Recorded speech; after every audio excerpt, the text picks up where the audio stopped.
우리 수요일에도 찬양 소리가 들리니까 너무 좋습니다. 앞으로도 다른 자치회들도 우리도 해야지 함께 참여할 수 있는 시간이 될 수 있기를 바랍니다. 다윗의 일생을 두고 함께 불리는 이름이 있어요. 결코 잊지 못하는 다윗과 관련된 두 이름이 있습니다. 성경을 모르는 사람도 이 이름은 다 압니다. 누굴까요? 골리앗과 밧세바죠. 이 둘은 서로 극과 극을 이루어요. 포악하고 잔인한 거인 골리앗, 아름답고 부드러운 여인 밧세바, 악한 폭군인 골리앗, 아무 죄 없는 희생자 밧세바. 성격이나 외모나 여러 가지 이미지에서 극과 극을 이루는 두 사람은 다윗의 일생에서 서로 다른 그러나 같은 의미를 지니고 있습니다. 둘 다 모두 다윗을 일종의 시험대로 끌고 가는 도구가 되죠. 그의 속마음이 어떠한지를 드러내는, 그 다윗 속에 있는 진심이 무엇인지를 드러내주는 사람입니다. 골리앗을 만났을 때 다윗이 기도의 사람이라는 것을 만천하에 드러냅니다. 하나님의 사람이라는 것을 골리앗을 통해서 온 세상에 드러내는 거죠. 모두가 골리앗의 엄청난 힘에 두려워 떨고 있습니다. 그 포악함 앞에서 아무도 감히 나서지 못하고 주눅들어 있어요. 그럴 때 다윗이 등장해서 기도하는 사람의 모습을 보여줍니다. 기도하기 전에는요, 우리의 눈에 세상의 것들이 보여요. 잘난 게 보이고요, 힘이 보이고요, 대단한 것이 보여요.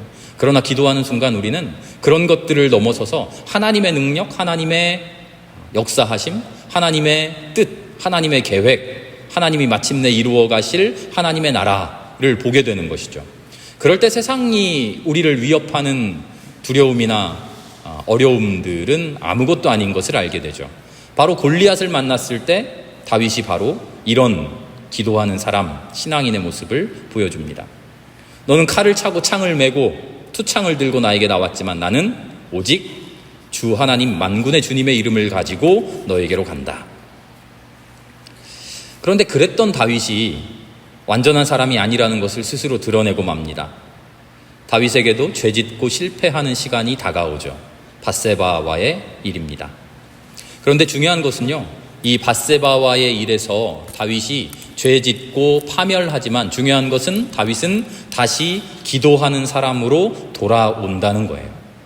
이 이야기 중심은요, 밧세바를 만나서 다윗이 죄를 범했구나, 다윗도 어쩔 수 없는 인간이구나, 그래 다윗도 잘못하는데 나도 잘못할 수 있지, 초점이 거기에 있는 게 아니고요, 엄청난 죄를 저질렀을 때, 하나님 앞에 돌이킬 수 없는 실수를 했을 때, 하나님께 징벌받아 심판받아 마땅한 나의 모습을 알게 되었을 때 어떻게 해야 하느냐 하는 거예요. 다윗은 그 죄로 인해서 파멸하지 않아요. 왜냐하면 다시 기도하는 사람으로 돌아오기 때문이에요. 하나님 앞에 기도로 엎드려져서 하나님, 나의 죄를 인정합니다. 나의 죄를 고백합니다. 하나님, 이 죄를 하나님이 담당해 주십시오. 우리가 그런 기도의 사람이 될 수 있기를 바라는 것이 성경이 다윗의 이야기를, 밧세바와의 이야기를 우리에게 전해주시는 목적입니다. 모든 군대가 전쟁에 나갑니다. 다윗이 뒤에 남았대요. 다윗은 원래 사울은 천천히요, 다윗은 만만히요. 이 구절 기억나시죠? 이게 무슨 이야기입니까? 사울이 1000명을 죽이는 그런 장군이라면 다윗은 10,000명을 죽이는 장군이다라는 찬양이죠. 다윗은 우리 머릿속의 이미지의 홍안의 소년, 다윗과 골리앗의 싸움에서의 어린 소년의 이미지가 우리에게는 많이 있습니다만, 실제로 다윗은 대단한 장군이었어요. 전쟁터를 누비는 최고의 장군이었어요. 그런데 오늘의 말씀을 보면 군대가 전쟁에 나갔는데 다윗은 뒤에 남습니다.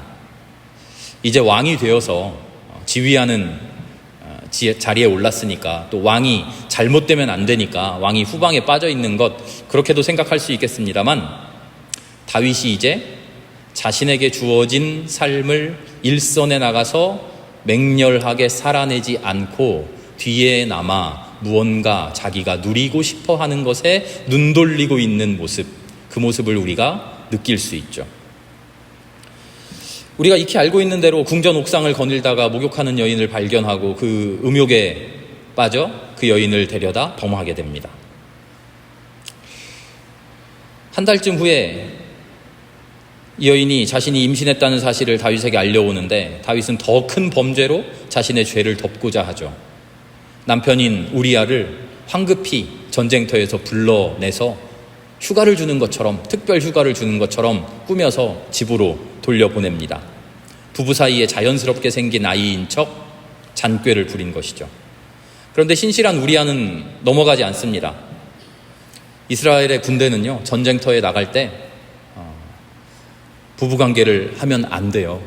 그 다윗이 쫓길 때 이야기 있지 않습니까? 다윗이 사울에게 쫓길 때 성전 제사장을 찾아가서 빵을 좀 주십시오. 우리가 뭐라도 먹어야겠습니다. 할 때 단 한 가지, 먹어도 됩니다. 하나님께 바친 빵이지만 급할 때 먹어도 됩니다. 그러나 한 가지, 당신의 군대 부하들이 여인을 가까이 하지 않았으면, 그렇지만 하면 괜찮습니다 하는 이야기가 있어요. 기억나시나요? 이스라엘의 군대는요, 다른 것들은 다 허용이 되지만 군대에 나간 남성이, 군대에 나간 남자가 지켜야 할 계율이 있어요. 다윗은 아마 그 계율을, 그 군법을 범하도록 우리아를 속인 것이죠. 그러나 군법에 충실한 우리아는 아예 집에 가지도 않습니다. 첫 번째 계략이 먹히지 않자 다윗은 더 끔찍한 계략을 생각해내죠. 요압 장군에게 편지를 써서 적군의 칼날에 자연스럽게 죽을 수밖에 없는 가장 치열한 전쟁터로 우리아를 몰아냅니다. 충성스럽고 용맹했던 우리아는 사악한 명령에 의해 살해당하죠. 다윗은 밧세바가 남편의 장례를 마치자마자 궁전으로 불러들여고 자신의 아내로 삼아버립니다. 다윗의 일생을 지금 쫓아오면서 다윗의 삶을 이야기해오는 우리는 놀랄 수밖에 없어요. 다윗은 대단한 사람입니다. 다윗은 신실한 사람이에요. 한순간도 하나님을 떠나지 않아요. 어느 순간에도 범죄하지 않아요. 죄짓지 않아요. 끝까지 하나님을 붙들고 하나님의 말씀으로 살아가고자 하는 다윗이에요. 그런데 오늘 우리가 만나는 다윗은 놀랍게도 사악한, 놀랍게도 흉포한 그런 다윗이에요. 권력을 악용한 극악무도한 계획적인 살인까지 행해요. 그리고는 그 여인을 결국 차지해버립니다. 밧세바는 자신을 범하고 남편을 죽인 범죄자, 살인자의 아내가 되는 충격적인 운명에 처하게 되죠. 죄명을 뭐라고 해야 될지도 모를 엄청난 죄악을 다윗이 저지르고 있습니다.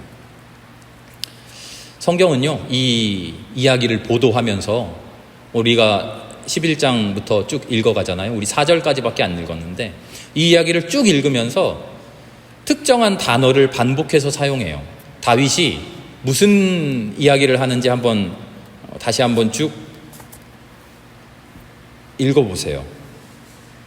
보낸다, 보낸다, 보낸다. 보낸다라고 하는 단어를 성경은 계속 사용하고 있어요.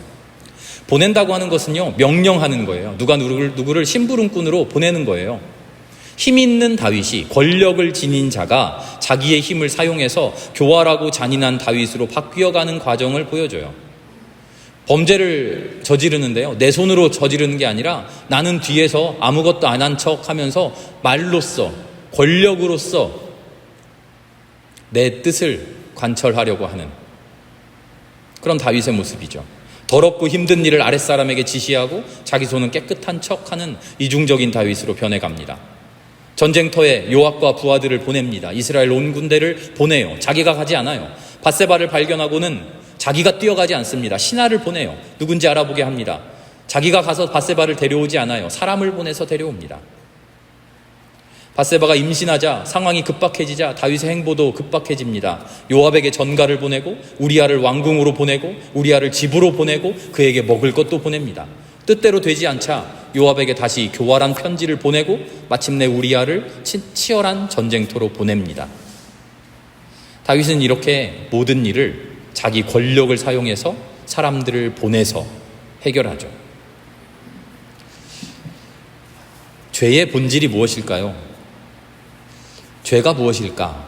살인죄도 죄고요, 도둑질도 죄고, 간음도 죄고, 수많은 죄들이 있는데 그 죄의 근원을 파고 들어가면 우리가 나의 힘을 사용해서 나의 힘으로 보내는 거죠.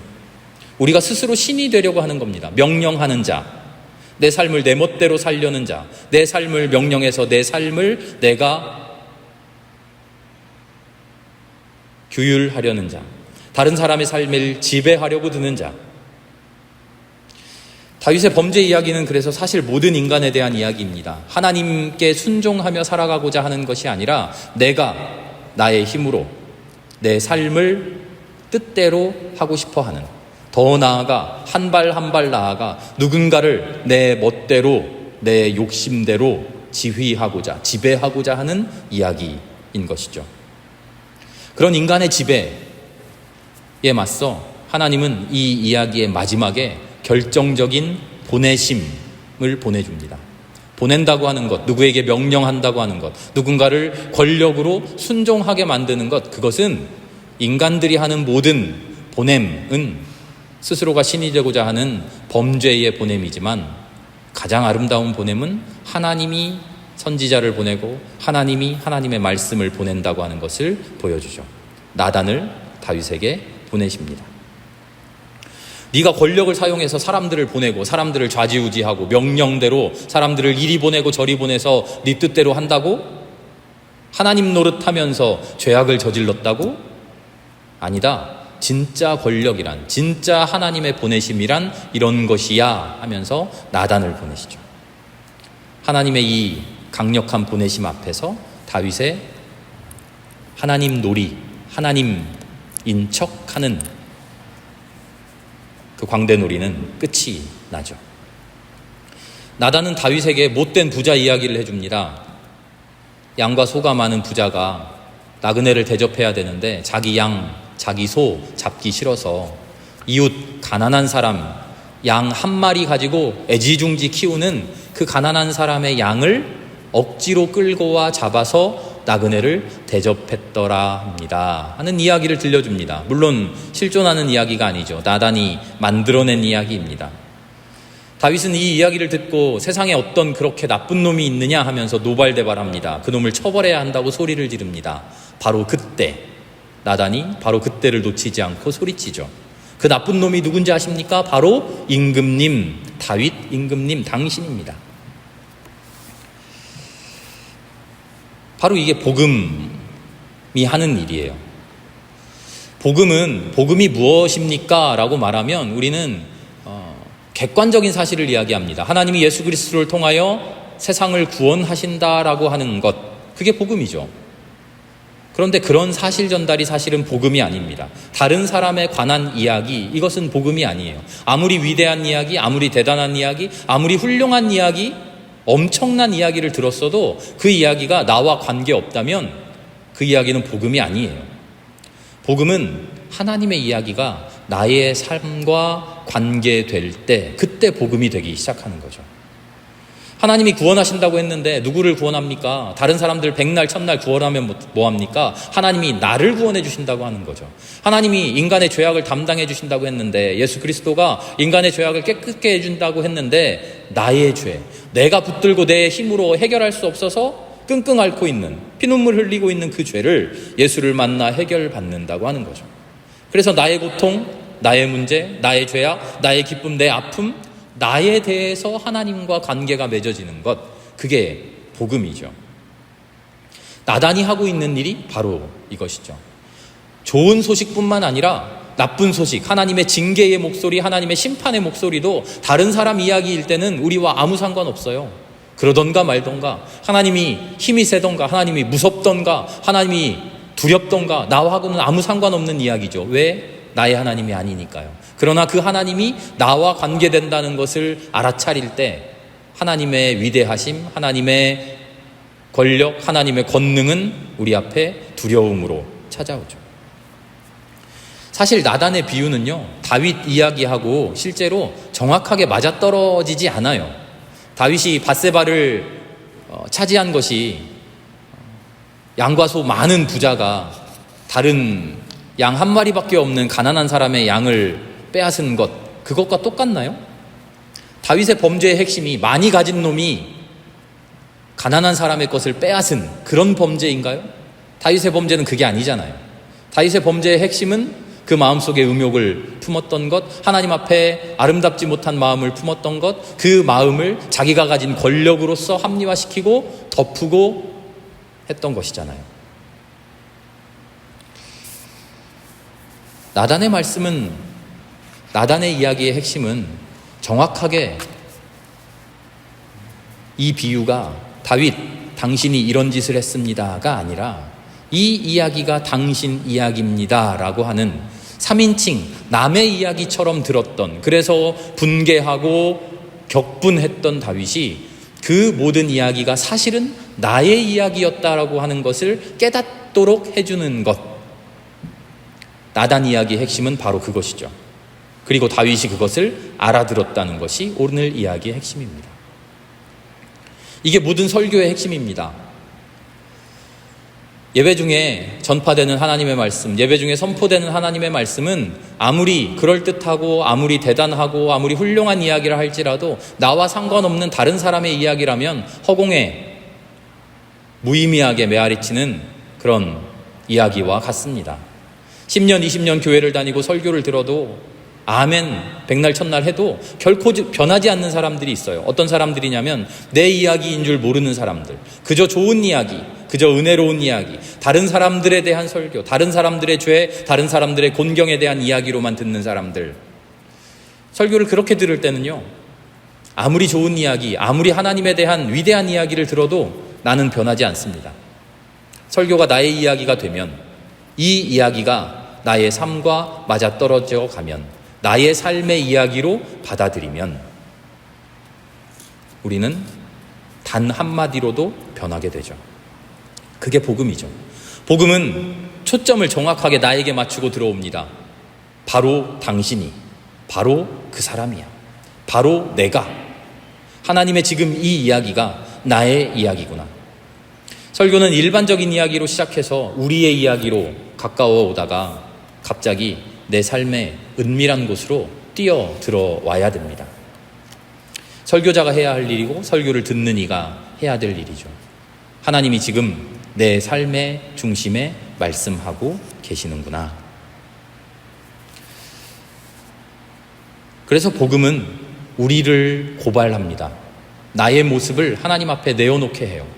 실은 내가 이런 범죄자구나. 실은 내가 이런 사람이구나. 실은 내가 나의 삶의 모습이, 내가 감추고자 했던, 내가 외면했던, 내가 거부하고자 했던, 내가 인정하고 싶지 않았던 나의 모습이 사실은 이런 모습이구나 하고 하나님 앞에 적나라하게 드러내 놓는 거예요.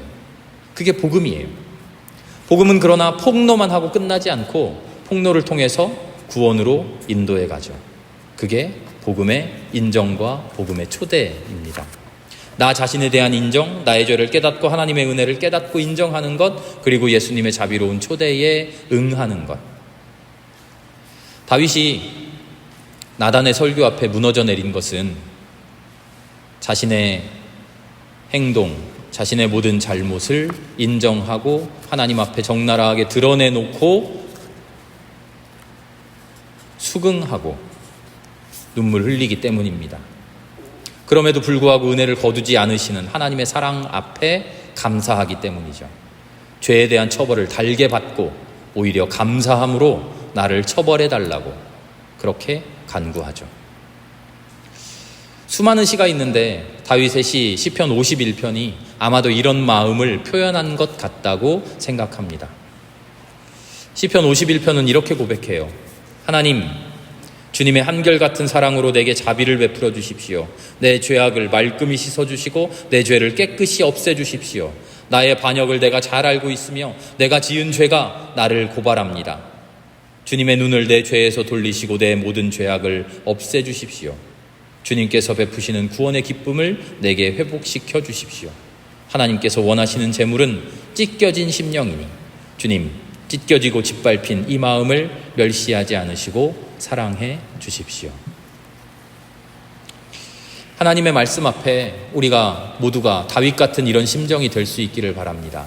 하나님의 말씀 앞에 내가 이 세상을 하나님인 양 나에게 주어진 어쭙지 않은 권력, 어쭙지 않은 힘, 어쭙지 않은 능력 가지고 내 멋대로 살아가고자 했던 그 모습을 주님 앞에 고백하고 그 사람이 바로 당신이라고, 그 죄를 범한 악하니 주님께 벌받아야 할 인간이 바로 나였다고 주님 앞에 엎드려지는 우리가 되기를 바랍니다. 예전에는 어거스틴이라고 불렀는데요, 요즘은 아우구스티누스라고 이렇게 이름을 바꿔 불러요. 이분이 430년경, 그러니까 지금으로부터 한 1600년 전 사람인데요, 유명한 한 단어를 말합니다. 펠릭스 쿨파라는 말이에요. 펠릭스 쿨파. 펠릭스는 라틴어로 행복한 이란 뜻이에요. 행복하다. 쿨파는 죄예요. 죄. 합치면 무슨 말이냐면 행복한 죄. 말도 안 되죠. 죄가 어떻게 행복합니까? 죄가 우리를 행복하게 할 수 있습니까? 인간은 모두 죄를 짓고 살아요. 그 죄를 피할 수가 없어요. 그런데 죄를 짓는 것보다 더 큰 죄는 나의 죄를 깨닫지 못하고 그 죄에 푹 빠져서 죄인이라는 것도 알지 못한 채 그 죄를 계속 누리며 향유하며 살아가는 거죠. 그런데 우리가 그리스도인 되고 하나님께 은혜 받으면 내가 내 죄를 죄로서 인식하게 된다는 거예요. 하나님께서 내 죄를 알게 해주신다는 거예요. 복음을 통해서. 예수의 십자가 구원을 통해 내 죄를 알고 그 죄를 고백할 수 있게 해준다는 거예요. 하나님을 알게 되면 내 죄가 나를 멸망으로 인도하는 게 아니라 하나님의 구원으로 인도한다는 것을 깨닫게 된다는 거죠. 그래서 내 죄가 행복하다는 거예요. 죄로 인해서 나는 죽는 것이 아니라 이 죄로 인하여 오히려 하나님께로 나아가는구나. 나는 죄를 지을 수밖에 없는 운명인데 이 운명을 가지고 죽음으로 끌려가는 것이 아니라 이 운명에도 불구하고 하나님께로 구원으로 가는구나. 그래서 내 죄는 하나님 앞에 참으로 부끄러운 것이지만 나에게는 참 행복한 것이구나. 어거스틴이 이렇게 고백합니다. 다윗도 오늘 나단 앞에서 그 죄를 고백하며 한편 그 죄가 너무나도 부끄럽고 죄가 너무나도 씻을 수 없게 자기 자신을 짓누르지만 그런 죄에도 불구하고 하나님의 구원으로 인도되는 자신을 바라보며 펠릭스 쿨파, 나의 죄가 참 행복하다. 나는 죄인이지만 이 죄를 하나님이 나의 행복으로, 나의 구원으로 바꾸어 주시는구나 하고 기뻐 감사했을 것입니다. 우리도 그런 사람 될 수 있기를 바랍니다. 어떻게 해요? 하나님의 말씀이 나의 말씀인 줄 알고 그 말씀을 나에게로 향하고 그래서 하나님 앞에 내가 바로 그 사람입니다 하고 엎드려지는 사람, 그런 사람이 될 때 펠릭스 쿨파, 우리는 모두 죄인입니다. 그 죄를 알고 행복한 삶으로 인도해 주시니 감사합니다 하는 그런 고백할 수 있는 우리 모두가 될 수 있을 것입니다. 주님 앞에 기도하는 감사함으로 감사의 구원의 길을 살아내는 저와 여러분 모두가 될 수 있기를 기도합니다. 함께 기도하겠습니다.